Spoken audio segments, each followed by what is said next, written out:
Hi, everyone. Welcome. I'll let a few more people log in and then we'll get started.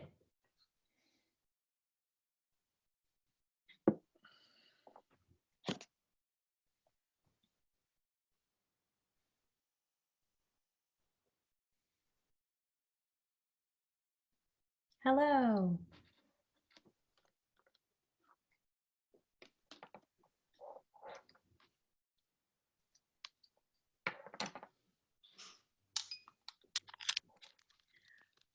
All right. So it looks like we're leveling off a little bit. So I'm going to start talking and and we'll let other people join us. All right. Thank you so much, everyone, for being here this evening. I'm Laura Hamilton. I have Book Larder in Fremont. As you well know, we would normally host lovely events in person there, but we are taking this opportunity to get to chat with people who might not have otherwise made it to Seattle. And so we're delighted to welcome Bill Buford tonight.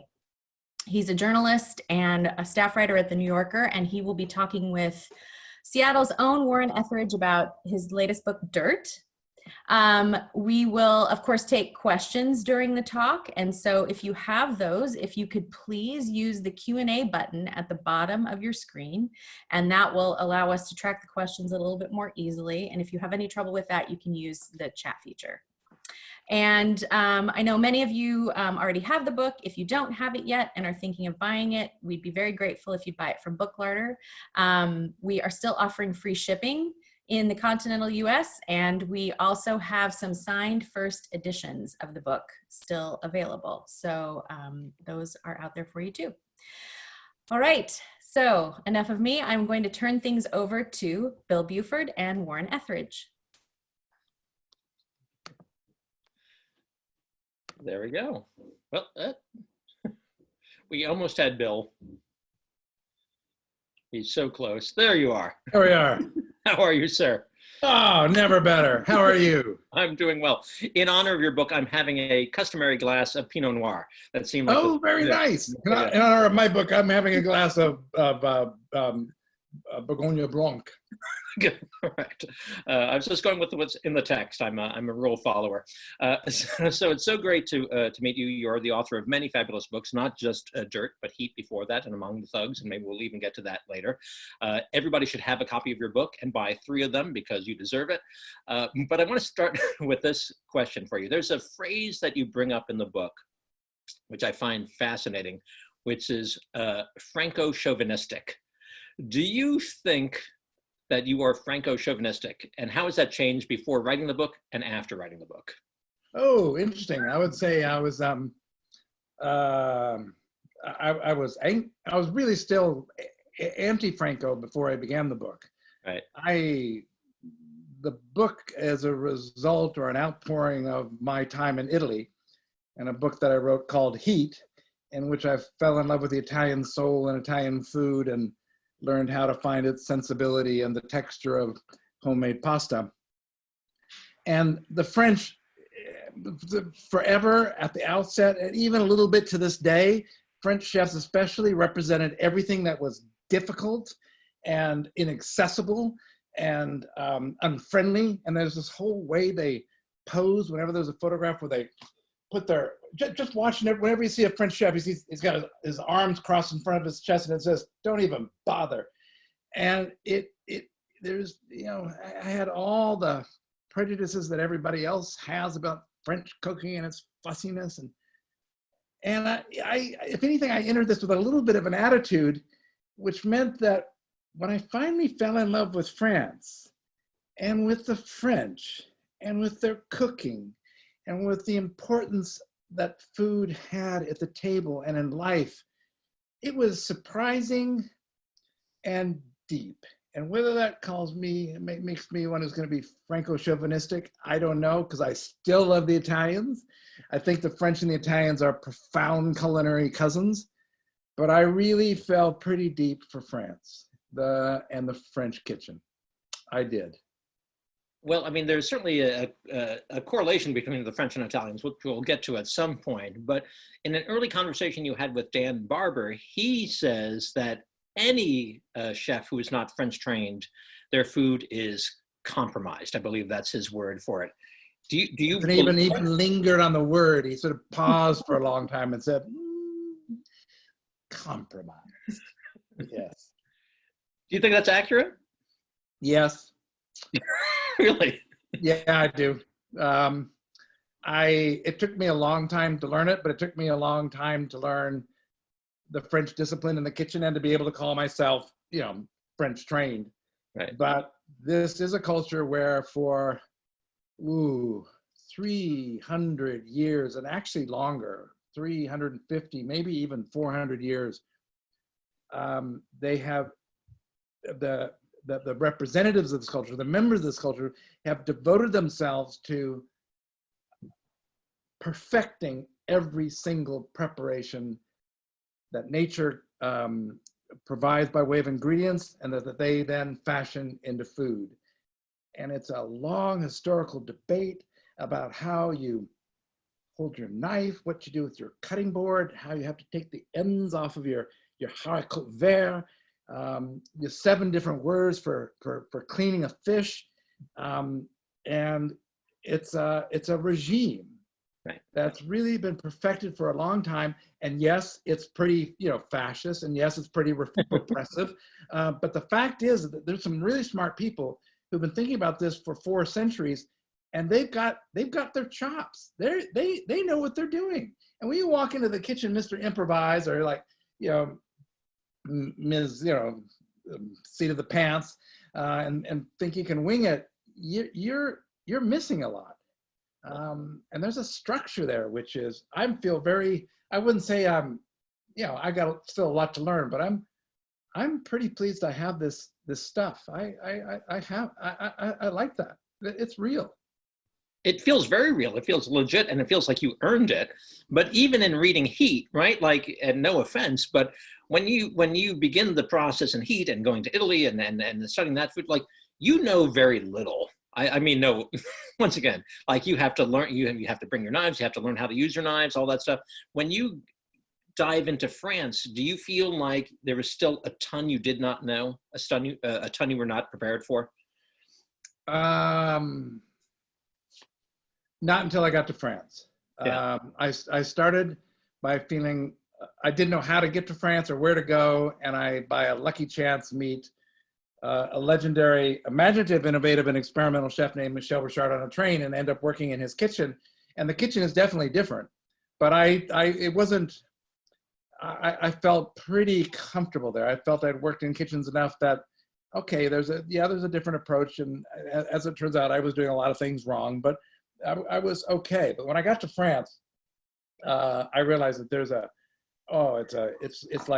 it's an advanced degree, and everybody has gone to the same college and the postgraduate college, and even if that is the postgraduate college of hard knocks and a punch in the jaw, it's very real. And there is an approach to everything. There is a word for everything. There is a word for 3 different colanders or sieves. There's a word for the 3 different kind of whisks, and they're all for very specific purposes. It was bewildering, and it was something I had to learn. And I have to say, in the time that I was in the kitchen, especially that first year, I don't think I've learned so much so fast and in a very long time. Well, one of the things you learned quickly was the French language. You're forced to get some of it into your system pretty quick. Is there a secret for immersing yourself in another nation's culture? I wouldn't say I learned it that quickly. I think I learned it quite painfully. But, and there's an advantage of being in the kitchen, because the kitchen has its own language, and you sort of know what everyone's going to be doing, and you basically know what the verbs are. So it's easier to learn a language in the kitchen than it is out in the world, or by reading, Victor Hugo or something like that. I wouldn't I wouldn't say I'm particularly gifted for languages. I'm perfectly prepared to be humiliated. That seems to be some kind of personality trait that sometimes I can exploit to effect, and sometimes it's just downright humiliation. But I learned the immersion thing. I did it in Italy as well. I mean, in Italy, I was a little more prepared because I was taking an Italian course and had kind of mastered my basic grammar. Well, French, I knew my basic grammar, but then once you get there, you're immersed, and it's a struggle. Your head hurts at the end of the day, but there's nothing like going in deep. Really, there's nothing like going in deep. Well, whether it's for reporting or therapy, immersion is something that is challenging. So I'm curious, are you just a glutton for punishment or truly a student of human behavior and experience? I might be, I don't know if I'm a glutton for punishment. I certainly am a student of human behavior and fascinated by human behavior, and it probably animates my wanting to write more than anything else. When I see just people reveal dark sides, pathetic sides, funny sides, weird sides, perversity, it really fascinates me. I love people under pressure. I love what pressure does to them. It just, that, I like describing people. It's where I find I have the most fun writing. And so I have a natural attraction to that. I think, if anything, I might have an appetite for intensity of experience. I might be a little bit of an adrenaline junkie. And like now I'm sort of between projects and I'm doing stuff, and I was thinking today, I was going for a walk going, a little bored, a little restless, but I can't do this again, what I just did for this book, but I can feel myself wanting to find a new thing to get really engaged by. Well, I totally get that, and that comes through in the book. And a woman named Christina Atkins has asked a question, which I think ties into this, is that if you're looking for that new thing, she asked, do you feel you would be lost in an Asian kitchen from a technique perspective? But I wondered, is that the next thing? Would you be willing to immerse yourself in a totally different culinary tradition and culture? In principle, yes. In practice, I found this experience so intense, and I had to go so far to get to where I wanted to go, and it was really a close call. I mean, I went there to become I went there for many reasons, but one principal one was I wanted there to be a trained French cook, and I wanted to be a cook, and I wanted to believe that I could cook on the line in a French kitchen, and it was pretty touch and go there. It wasn't clear that was going to happen for a very, very long time. I'm not so sure I want to rush into this kind of experience again, but I have to say, I mean, I'm really attracted to Asian cooking and flavor compositions and techniques. I don't know which culture it would be. I did once try to learn Japanese, and I vowed to myself when I stopped it, because it was so hard, that I would come back to it again, and perhaps that's the next thing I'm going to do. I hope not. My family doesn't want to move to Japan, but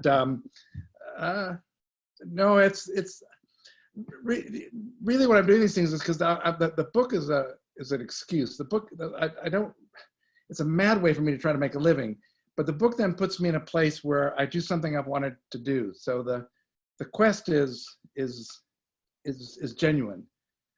You don't spend 5 years in a city and then another 5 years afterwards writing about it as a business venture.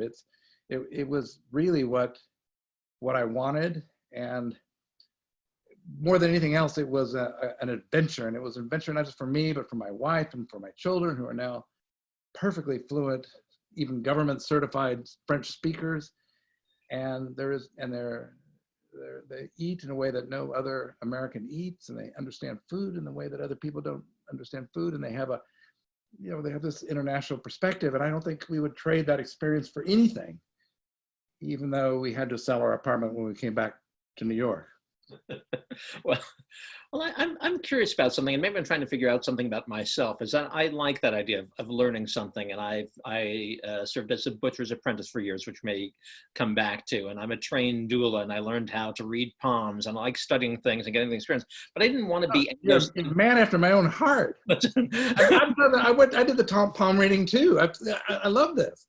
I loved it. I love learning this stuff, but I never did it with the intention of being that thing. So when you say you wanted to learn how to be a trained French cook, what is the payoff of that? for you? Good dinner. um, the impulse I make is that for me, it was an impulse that goes back a long time. I just envied chefs their knowledge of the seasons. They had a kind of knowledge of the natural world, even though they're in this unnatural setting of the kitchen. I always envied their ability to go to a market without any menu plan and see a turnip and think of like a turnip, the 15 things they could do with a turnip, and I couldn't think of anything I could do with a turnip, or the 100 things you could do with potatoes, or the 100 things you could do with an egg and a piece of meat.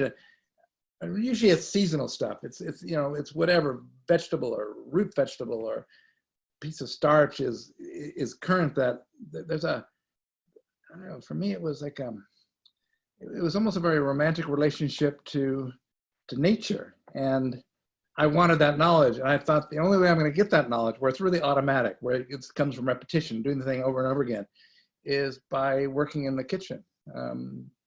And there's something also, especially if you're, if your principal activity has been in books, writing books, making books, editing stuff, magazines, blah, blah, blah, blah, blah.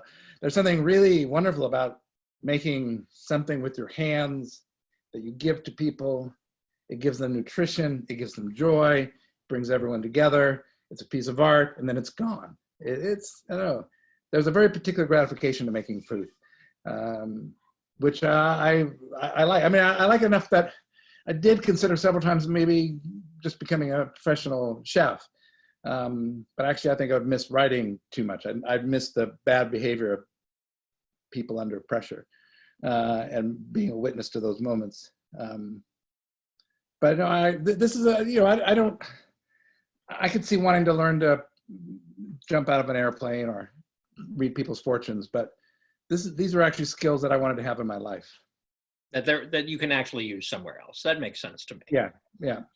I'm a New York theater boy, so I get food because it's the same sort of ephemeral thing. Like you're creating something and people enjoy it for the time they enjoy it, and then it dissipates, which I love that. It's a performance that goes away. Which is very much the theater, yeah. It is. And Michel Richard was definitely theatrical in his presentations, but you mentioned the word a romantic in there. And one of the things that I'm not even sure if romantic is the right word, but one of the characters who impresses me the most in that book is your wife, Jessica Green, who seems like the most supportive human being I've ever heard of. She really goes along with a lot of, pardon me, your crap. She does. She goes along with my crap. She was just in the kitchen. I was hearing her, but I think she's gone upstairs. But she's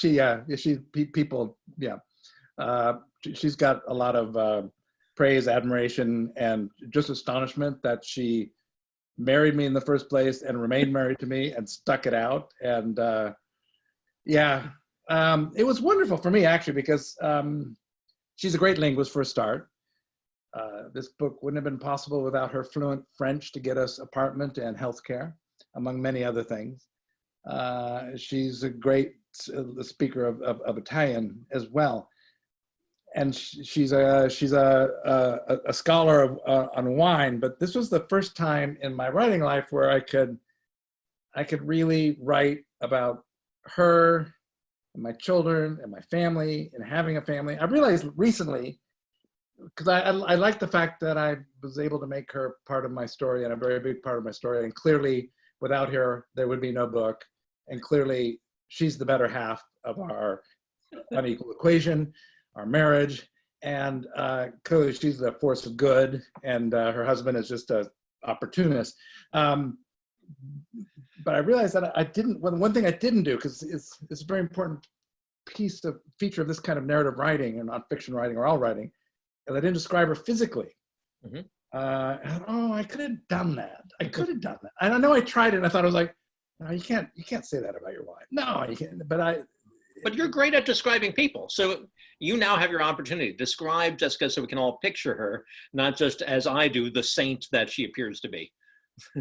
Well, physically, obviously I would go to an enamored husband's depiction of her glamour and attraction, but she's also a redhead in in presence and in spirit, with a big smile, a long, gorgeous neck, an easy ability to laugh, and a good-naturedness that just defies comprehension. She is the most enthusiastic and easiest to laugh member of an audience. And she's got a generosity that extends to every member in a room, if you've got it with people, to such an extent that she avoids people because she gets so exhausted because she gives so much to them. Pale skin, looks kind of like probably French, Irish, English ancestors. And in all other respects, pretty angelic. There you go. So hopefully Laura's recorded that and that can play for your anniversary and Valentine's next year. It can be fantastic. She missed it, unfortunately. She's upstairs somewhere. Like, you know, why aren't you here? That was the moment. She is great with languages, and she does translate a number of things in the book for you, I believe. And there's beautifully. There's a French idiom that I'm trying to riddle out a little bit, that the bottom of the bottle is for quitters. Oh, right. The bottom of the bottle is for quitters because for anybody else, it's just the start of a new bottle. There we go. Okay, good. I just wanted, it felt like a possible way to rationalize my own behavior, so it does. That's excellent. We have a question here from an anonymous person. How much did you learn about French wines and what ways that it influences French cooking? Well, we were in what I came to realize was probably the best place in France to learn French wines. When we think of, you know, people often think of Bordeaux as like the classic expression of French wine, but Bordeaux is really quite extreme. It's over there in the West and it has this whole relationship with the English, and the weather is weird. But on the east of France, you have this kind of canyon that starts in effect from Alsace and goes down through Burgundy, and then goes down following the Saône through Beaujolais, then it meets up with the Rhone, and then you have the wines of the northern Rhone, and then you have the wines of the southern Rhone and Châteauneuf, and it goes all the way down to the south. And that vein is the heart of France. And Lyon, I always thought of as kind of like the armpit. There's nothing growing there now. There used to be, but it's all around it. There's these fabulous wines to the north. I could cycle to Beaujolais. We would drive easily to Burgundy. We could go into the mountains for Savoie. 20 minutes south of us were the wines of the Rhone, and then even Loire wasn't that far away. And one of the things you learn first about wine is that most of the people take wine for granted, and they regard wine as what you have with food.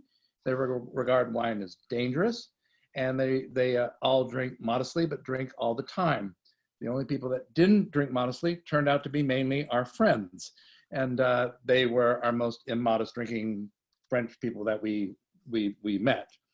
Wine and food is such a natural combination that I think it leads very naturally to the food wanting to use wine in its cooking, and to having, trying to balance the elements in the food as you would a wine. So you would often have fruit and acidity, or fat and acidity. And I think that which becomes the basis of French sauces, comes from the fact that all the food is being made in this great wine country. You don't separate them. You have wine with food, and you also have your wine in your food. It's a very happy place to be. And the French just appreciate a meal more, arguably, than we as Americans do, hands down. Well, in Lyon, at least, and Lyon, I think, is probably a backward place. At least when we were there, fast food hadn't really taken on. Although there was, we did take our children to the local McDo, as we called it, the local McDonald's on Sundays, and they loved it. But there is a respect for the table. And when we first got there, there were a couple places which prided themselves and promoted that they had continuous service. And I thought that meant, so there are continuous hours. So I thought that meant they're open on Saturdays and Sundays or through the weekend, or I'm from New York, so, or 24 hours a day. And what it meant was that they were open during the lunch hour, because everything else closes in the lunch hour. And these are exceptional places. And even if you go out in the like I was cycling around midday, partly because it was, once people got to lunch, it was safer because the streets were deserted. And you'd see sales reps would pull over, and they would never eat in the car, and they'd have like a little impromptu picnic against their dashboard, but they would pull over and they would have their lunch. People didn't eat in the street. Lunch was the best value of the city. You could get 3 courses and a glass or 2 of wine for 14 euros, 15 euros. That's like $18, $20, including dessert. And there's this a respect for mealtime. And equally, there's a respect for mealtime in the evening. And these are, you don't have distractions. You don't watch television. You don't look at your phone. You pay attention to what you're eating, which is probably the biggest secret why the French, I mean, there are many reasons why the French aren't fat like us. But one is, when they eat at the table, they pay attention to their food. Right, it's mindful eating without that layer of mindfulness placed on it, right? It just is. Naturally mindful eating, because eating itself and the table are both treated as very respectful institutions. Right.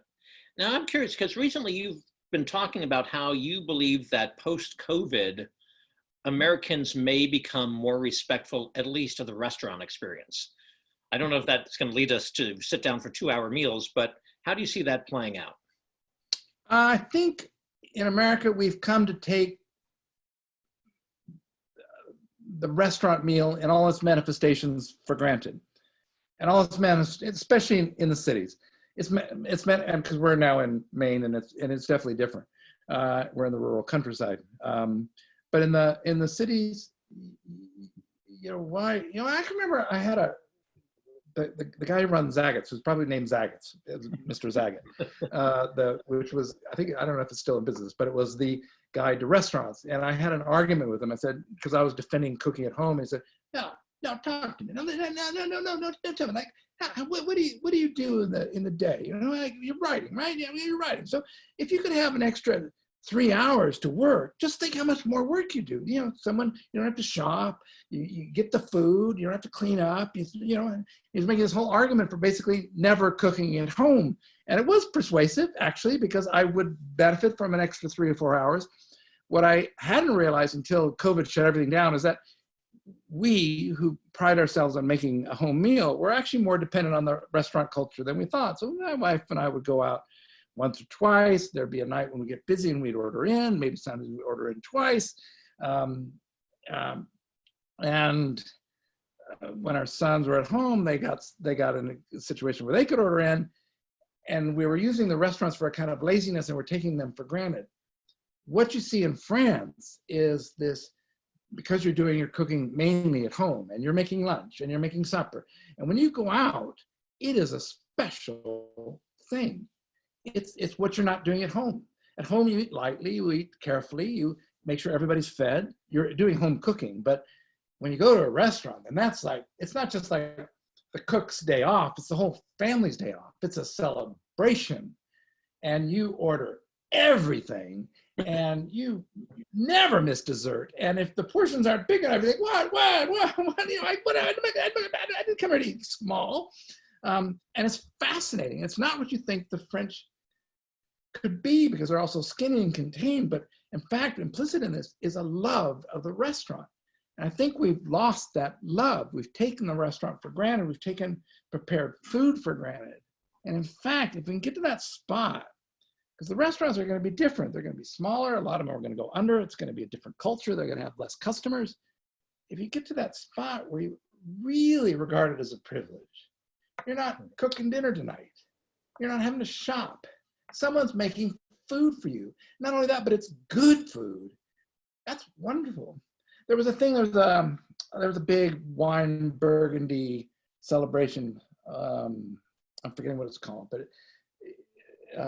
all the French Burgundy makers came over, and all the rich American Burgundy. Oh, there's my wife. What is it? La Poulet. Your praises were just sung. I don't. You were probably, you missed it, but I was asked to describe. I'm speaking to Jessica. Yeah, I was asked to describe you, and I don't know if it was adequate enough. I got pretty waffly, but yeah, La Pole.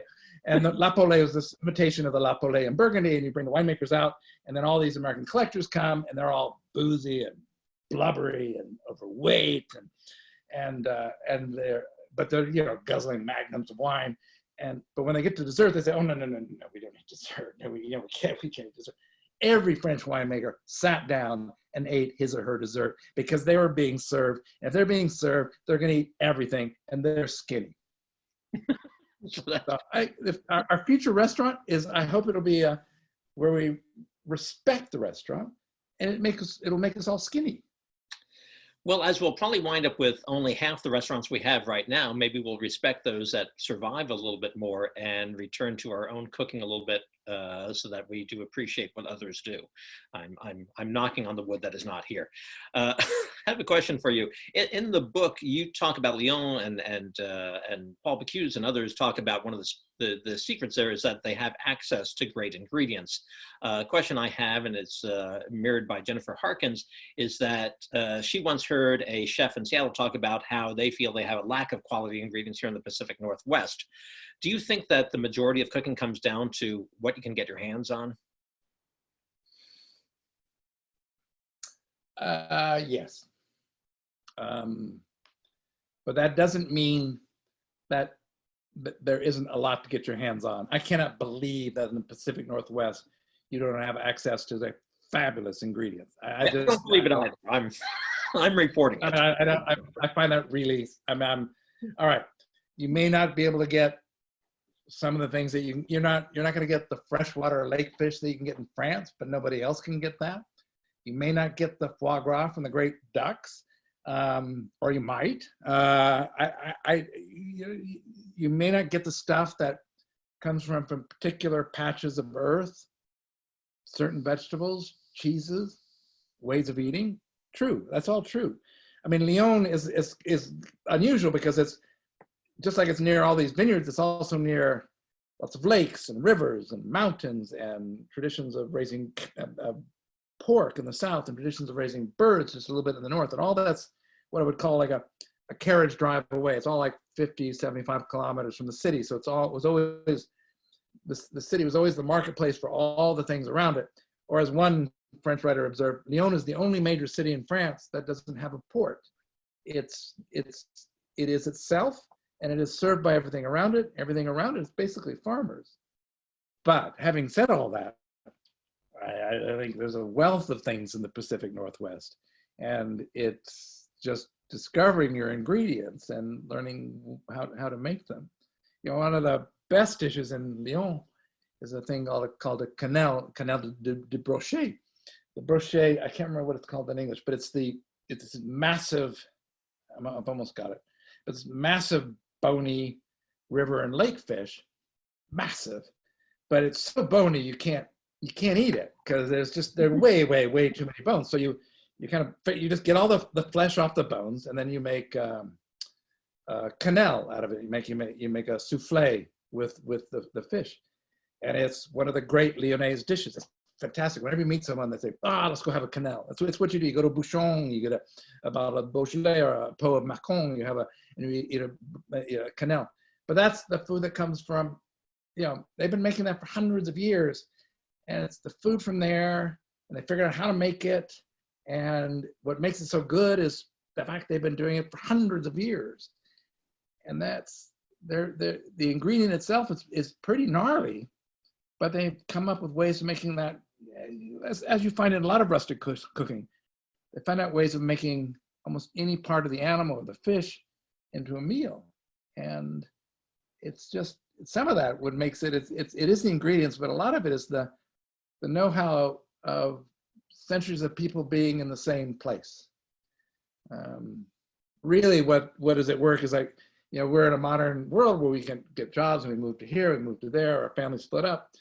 But these are all people who basically lived in the same place for hundreds of years.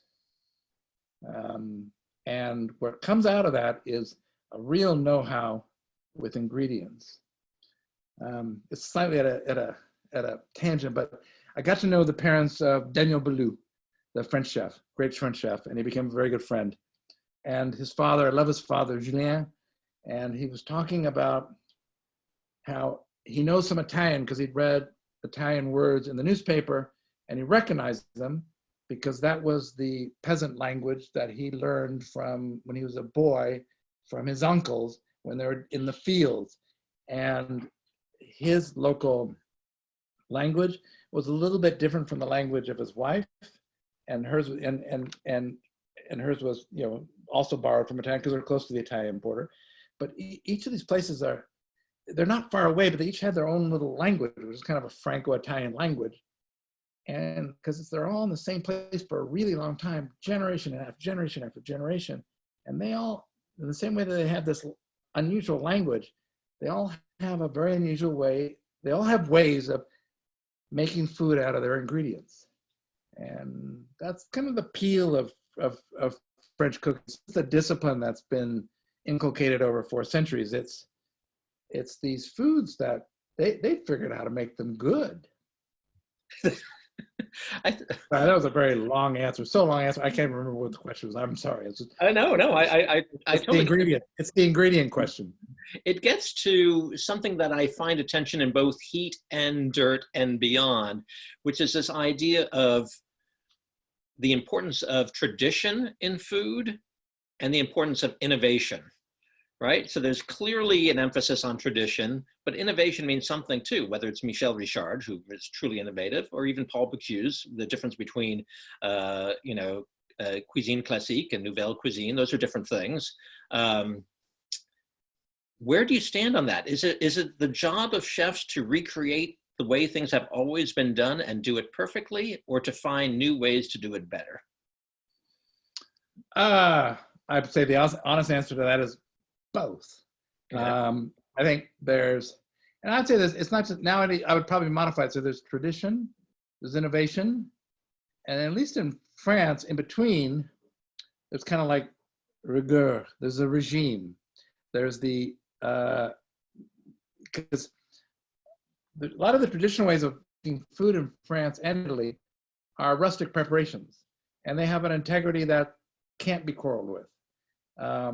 And they arise out of not wasting anything of the animal. So when I worked in a butcher shop in Tuscany, I learned all these preparations for every bit of the animal that can cook with.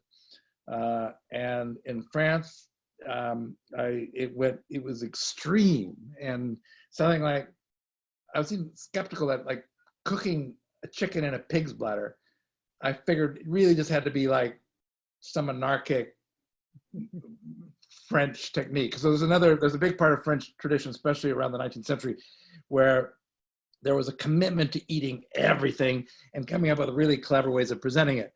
One of which is a dish that I learned with Daniel Boulud called a tête de veau en tortue, which is a veal's head done up as a tortoise. And you take the veal's head, which basically has nothing edible in it or on it, and you make it into this extremely elaborate dish. And you're basically taking this inedible thing, and you're not going to waste anything, and you make it into really haute cuisine. And so I thought cooking a chicken in a pig's bladder is the same thing. But in fact, I've been doing it lately at home. In Lyon, I used to do it at home too. And cooking a chicken in a pig's bladder results in a chicken that is delicious. And I'm sure it does have rustic origins, and it's fantastic. At the same time, I do believe in innovation, but I believe now in innovation that comes out of learning a discipline. Innovation without a discipline is just, whatever. It's like whatever pops into your head, and it works or it doesn't work, and maybe you get lucky, maybe you don't get lucky. Often you're using disciplines that you don't recognize, that you picked up from here and there. But if you kind of learn, which was the advantage for me of like learning a French discipline, then you know what's not French, you know what the tradition is, you know how to deviate from the tradition has its limitations. Michel Richard, I didn't understand Michel Richard, and he's a very, very innovative cook. I didn't understand him until I went to France and learned the regime, and then saw, oh, you're doing everything a little bit different, but everything. But you're doing all the classic stuff, but you're doing it a little bit different. And he admitted that he couldn't cook it if he couldn't make it different. So I think if you can put your head in both places, you're in a very good spot. And tradition is fantastic. It's fantastic. But the innovation comes from like learning your chops. It's at a meal thinking, oh, how can I make this fruitier or livelier, or why does it look dull, or what is it that I want to eat right now? And I think, you know, at home, I don't regard myself as an innovative cook particularly, but I do, unfortunately, innovate a lot. Usually I start at about 30 minutes after we're meant to serve dinner, which is why I'm not allowed to cook meals on school nights. And I just did it the other night. I thought, oh, this really needs these tiny little oven roasted tomatoes that I do, and I kind of olive oil confit into sugar, and I put them on, and I take them around. Sure, it takes about an hour and a half, but I know dinner's but it really needs that. And I get all my ideas at the last minute, so I'm not a very good example, but it does show the hazards of innovation. You're not a good planner, but you're a good cook. Give yourself some credit there. I think that's fine. And I think my family would agree with that. I think they would agree with that. Just always have pig's bladders in the pantry. You referenced Le Regime. And really recommend it. If you can get yourself some pig's bladders, I really recommend it. Just right there at the QFC. So you referenced Le Regime and Le Rigueur, and one of our attendees asked how that culture, the French kitchen, can apply to our own lives and communities. Is there something we can take away for ourselves? Yeah, in any possible direction. I mean, I think,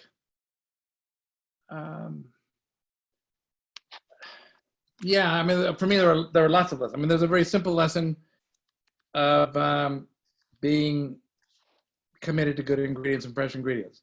If you're committed to good ingredients and fresh ingredients, you're immediately aware of the earth and climate. You're aware of the toxins from pesticides. You're aware of how you poison yourself or you don't. It's just assumed an interest in the welfare of the earth if the moment you're looking for good ingredients to feed you and your family.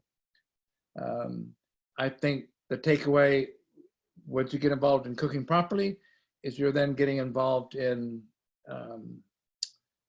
what they call transmission, what one generation passes on to another, transmettre, and it's a way of involving your own history. I had very personal lessons that came out of it. And I keep trying to apply them in my own life, which is a thing called kitchen brain, which arose out of my inability ever to do anything on time. In fact, that was my gravest weakness in the kitchen, was, again, failing to do everything on time. And I learned a way of ordering it, which is the kitchen brain. It's just, in the kitchen, the only way you can work efficiently is never to be distracted with your eyes or anything or your thoughts. And I found my solution was to know not what I was going to do next, but also what I was going to do after that, what I was going to do after that, what I was going to do after that, what I was going to do after that. And if I could hold 5 or 6 things in my head, I was so efficient. I was wildly efficient. And I'm still trying to apply that to my life at home, but then I get distracted and fall apart again. I'm curious because as a, not just a cook, but a writer and a wonderfully successful writer, I think writing is all about discipline. Does that discipline of the timing of the kitchen help you with your writing at all, or do you just fall into your own bad habits? I do both. I'm not a good example as a writer. I write, and then I read what I wrote. And this book was particularly hard because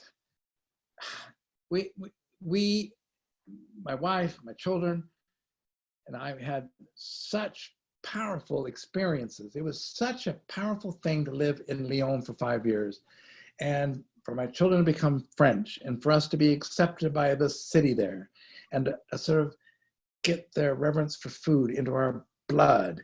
And at the same time, what I went through to learn that city and go into the kitchen and the drama of the kitchen and some of the horrors of the kitchen, and there was just a feeling of this like enormous world view that we were seeing, which isn't a tourist view, and it's not a local French view because we are outsiders. And it was such a big experience that I had a hard time writing pages that got the experience. And there are a lot of pages I wrote which are trying to be funny. And I thought, this isn't, them away. And then where I went too deep, and I had to throw those away. And they just weren't getting the thing. And then it was really only very recently where, there were a lot of things I liked, but it's only really right up to the end when I just kept revising to get something just more basic and closer to what we had and what we experienced and what it was like to meet this great baker. In the early versions, Bob the Boulanger, who was a profound force in our life, and then he dies. And before, when I tried to write about it, I was writing about what one learns, what baking is and bread is, but actually it was this person. And I'm not a good example. The effort was trying to just get something that represented what we all experienced. And it was a big thing. It was a huge adventure. It was a wonderful thing. I wouldn't have traded it for anything. Well, I get a great sense of the adventure from reading the book, certainly. And there have been a number of people who've asked questions that I think are covered in the book about how long it took you to be accepted by others in the kitchen in France and stuff like that.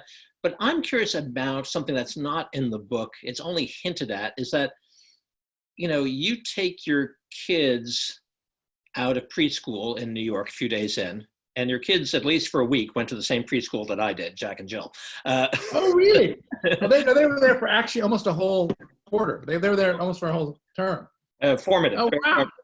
You went to Jack and Jill? I did. Oh, what a hoot.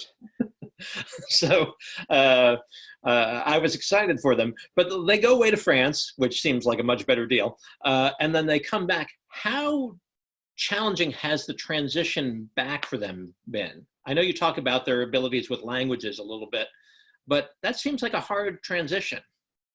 They're 15 now, is that correct? They're 14 and they'll be 15 in September. Okay. They're actually both 37, which is irritating because we still have to clean up after them. They went through many phases. The first phase was disillusionment. In Lyon, they were the only New Yorkers that any of the school children had ever met. They were possibly the only New Yorkers that any of the teachers had ever met. They were the New Yorkais, and they were celebrities. They were celebrities, and they really liked it. And they said, "I'm from New York," and in fact, they say, "Je suis New Yorkais." When they actually arrived here, and we got them into a French school. And actually we got it's a private school, but the school paid to have them because they were the embodiment of everything the school wanted, which they appeared to be potentially perfect bilingual students. It was a bilingual school. They were crushed. And the French there were Parisians, and they were rude, and they were selfish, and they had money, and the Lyonnais, they went to a public school, and they were rough, and they had gypsies, and they had immigrants, and it was racially mixed, and it was wonderful. And then they had such a hard time learning English. There was such a hard time that when they finally learned it, they didn't want to have anything to do with the French. So there was this very difficult transition. Like the school did food, and they thought the food was awful, and the chefs weren't chefs. They didn't have a toque. They used a microwave, and but then they did the reverse. And they thought, why do we need to learn French? We're in America. Why don't we just want to speak American? And it was really hard to just come on, guys, just come on, another year, just come on. And then there was finally a moment when they realized, hey, we speak French. People speak French to us and they sound really stupid, but we speak French. We got something that all these adults don't have. We're cool. That's like a 3-year transition. But they kept it. To their credit, they kept it, and they took an exam when they finished 8th grade, administered by the French government, to prove your fluency. And if you have that, then you can use the certificate for whatever purposes you need, university or employment or whatever. They passed it effortlessly. They are certified by the French government. They are. They always made fun of me, but they even make fun of their very fluent mother, who they say speaks Canadian French. Which is unfair, brutal. Well, I wish more Americans actually had to take a test to prove they can speak English, but that's another story altogether. We're almost there. I'm trying to look at people's questions here, and somebody asked, it's Karen, you don't have to name all 100, but she'd like to know, what are 100 things you can do with a turnip? No, there are not 100 things you can do with a turnip. If I said that, I misspoke. There are many things you can do with a turnip. There are 100 things you can do with potatoes, and there are 100 things you can do with eggs, at least. And I have books from the 19th century that I bought. I got a little book obsessed at one point, and there was a series like the 100 things you can do with.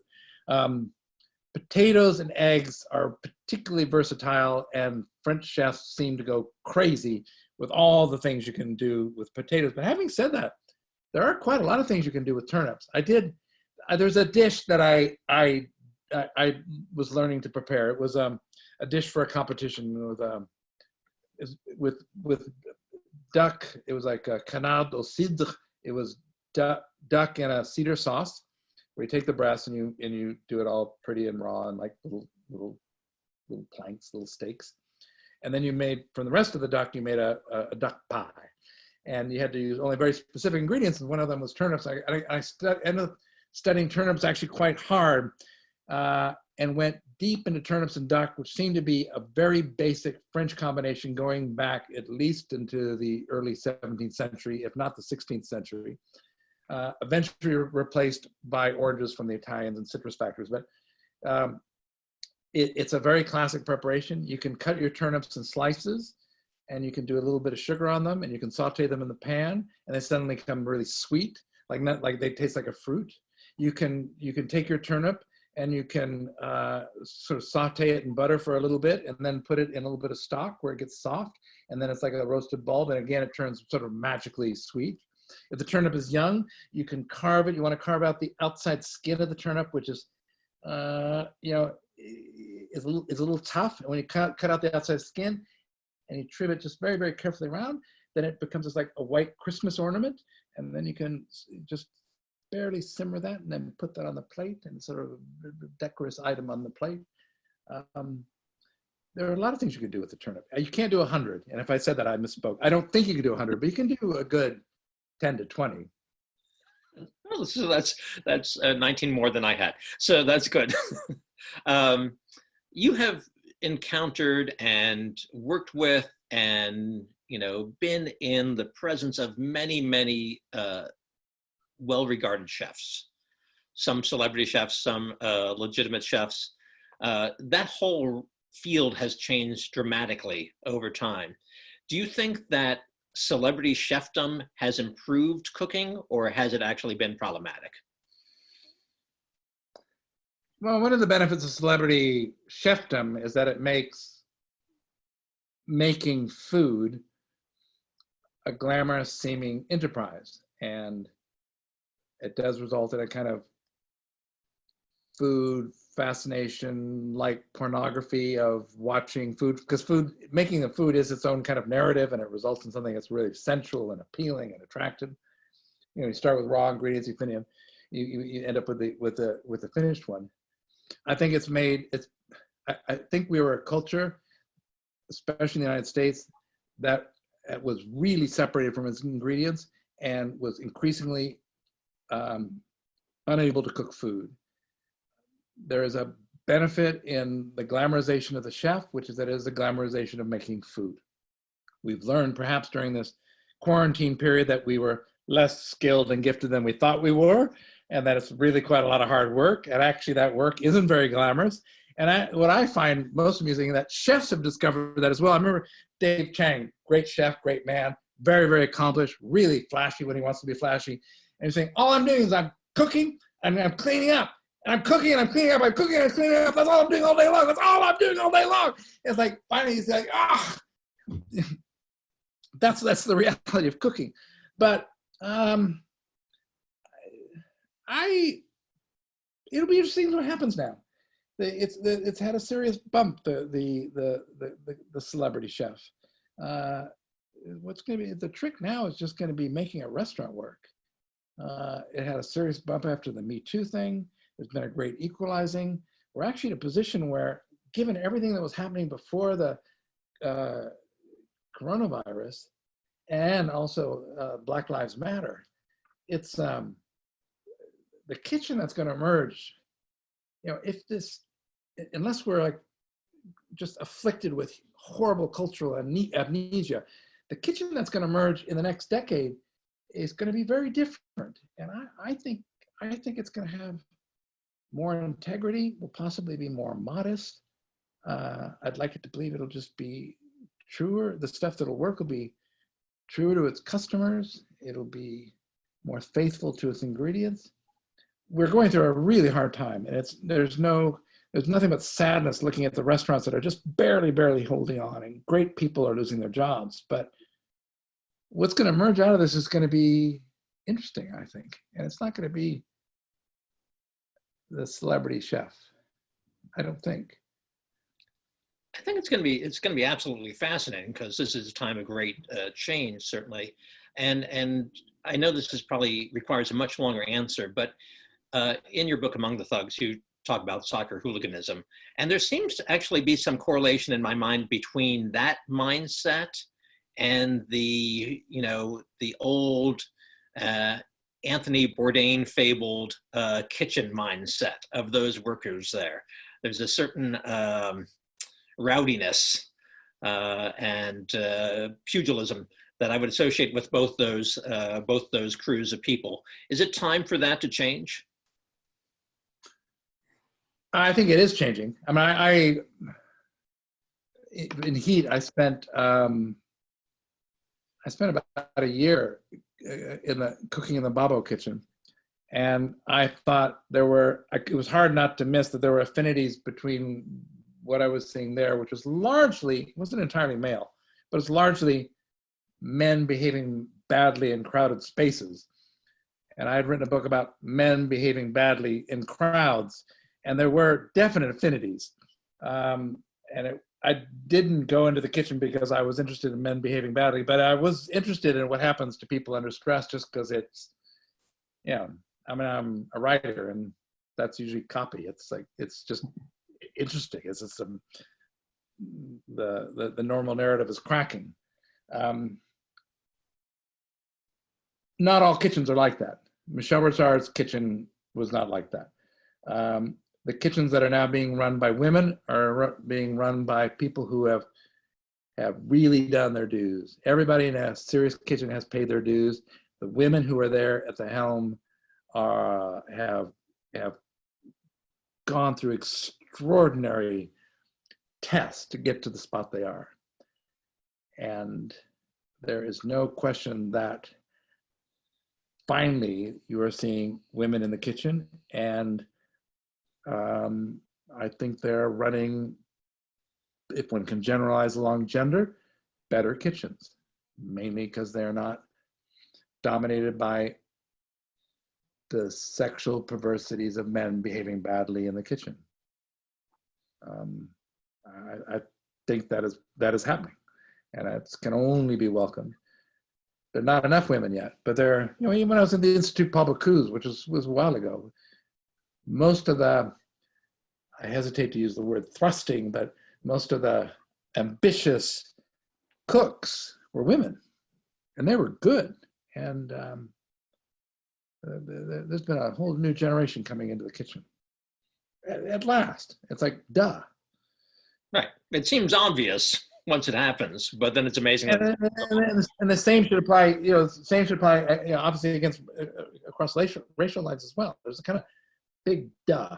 The kitchen was this closed environment where people get away with just about anything because it wasn't in public view. There were no rules except get your meal done and get it done properly.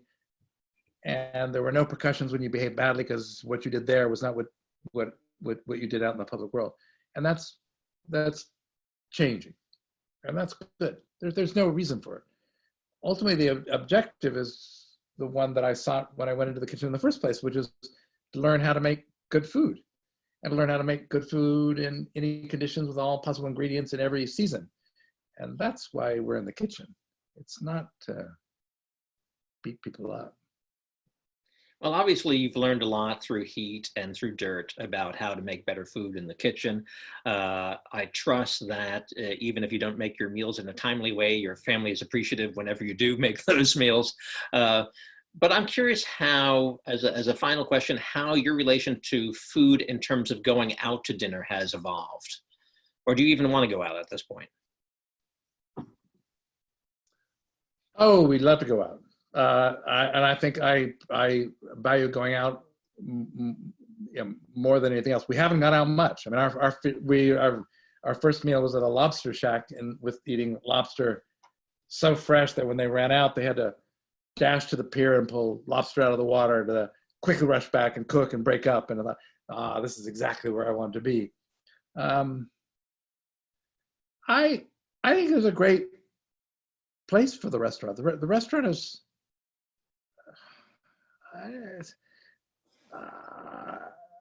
I think we depended on it too much, but I think it's a reverenced place. And we are very lucky to be in a society where that can be something that's available to us at just about any level. And it's a place we can learn from, but mainly it's a place for great pleasure. And that pleasure should be at the table just about every time we eat anyways. It's the kind of coolest thing about being alive is you get to make food and eat it. And if you're lucky, you make food and eat it with your members of your family or those you love. And that just rocks. That's like, you don't have that maybe at every meal, but you can have it every day, and you might have it twice a day. That's fantastic. And then to be able to go to a restaurant and have someone make the food for you, it magnifies, it enlarges the almost kind of spiritual pleasure of eating a meal. I think restaurants are great, great, great places at any level, Well, I think there are 1,000 great takeaways from your book, Dirt. And again, I think everybody should have multiple copies in their home. I trust that they will.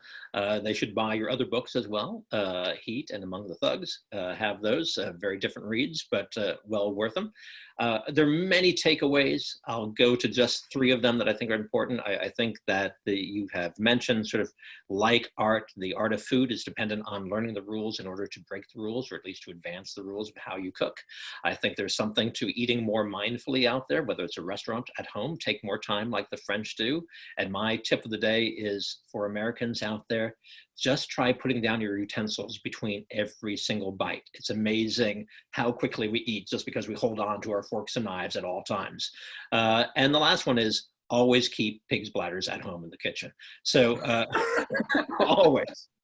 I've got 7 upstairs right now. I'll be cooking something in no time. Laura, you're out there somewhere, but Bill, thank you so much. It's fantastic. Thank you very much, Warren. That was a great, great privilege. Thank you. Thank you. Thank you so much, Bill and Warren, and thank you everyone for joining us this evening. We will be posting this. I'll send you a link with the video afterwards so you can watch it, and we'll post it publicly as well. So thank you so much. Thank you. Thank you. It's a Have great a lovely evening, and thank you, Bill, for staying. Thank you, Bill. Yeah. Thank you. Thank you. Thanks a lot, everyone. Have a good evening. Take care. Thank you.